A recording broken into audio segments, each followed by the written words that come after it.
जय गजानन मंडळी, आज मी तुम्हाला दाखवत आहे कढीपत्त्याची चटणी चमचमीत। तर त्याच्यासाठी सर्वात आधी तर आपल्याला कढीपत्ता घ्यायचा आहे। तो असा दांडीसहितच धुवून घ्यायचा, कारण बारीक बारीक धुतलं तुम्ही तर ते त्याच्या मागं काहीतरी राहू शकते, माती वगैरे। त्यामुळे अशा दांड्याच नळाखाली स्वच्छ धरायच्या आणि धुवायच्या, आणि मग तो असा कोरडा फॅन खाली तुम्ही वाळवून घेऊ शकता।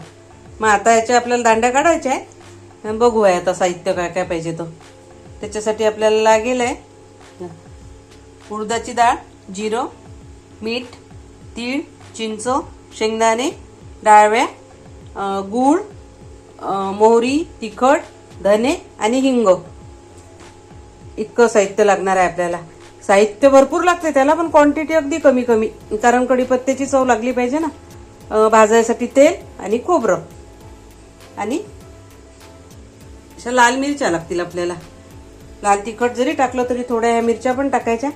याच्यात मेथी पण तुम्ही ऍड करू शकता, किंवा लसूण पाकळ्या 5-6 अशा ऍड करू शकता।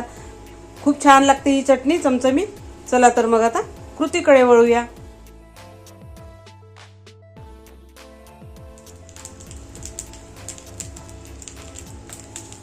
कढईत तेल टाकून हा असा आवाज येईपर्यंत आपल्याला कढीपत्ता भाजून घ्यायचा आहे, आणि बाकीचे साहित्य थोडं थोडं तेल टाकून असं भाजायचं, कारण साहित्य खूप आहे।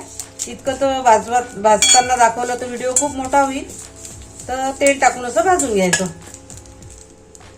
भाजून झाला की या प्रकारे दिसतो तो, आणि त्याचा आवाज पण येतो, खुळखुळ असा दिसतो तो भाजणं झाल्यानंतर। इथपर्यंत भाजायचं।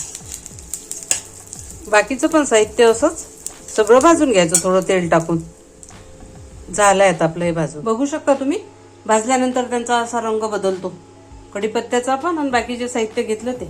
आता सगळं आपण हे भाजून घेतलं। आता या मिक्सरला वाटून घेऊया। इतकी बारीक करून घ्यायची ती मिक्सरला, खूप बारीक पण नाही करायची, अशी इतपत करून घ्यायची।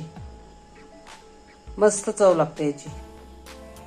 तितक्या साहित्यामध्ये आपली आता ही इतकी चटणी तयार झालेली आहे। भरपूर झाली, अगदी चटणीचे छोटे बाउल असतात त्याच्यावर घेतलाय मी सगळं साहित्य। इतकी चटणी आपली त्याच्यात तयार झाली, आणि बघू शकता तुम्ही काय सुंदर कलर आला, आणि टेस्ट त्याची इतकी भारी असते ना, खूप भारी। तर करून बघा, आणि आवडली तर सबस्क्राईब करा, लाईक करा, कमेंट करा। कशी झाली ते सांगा मला।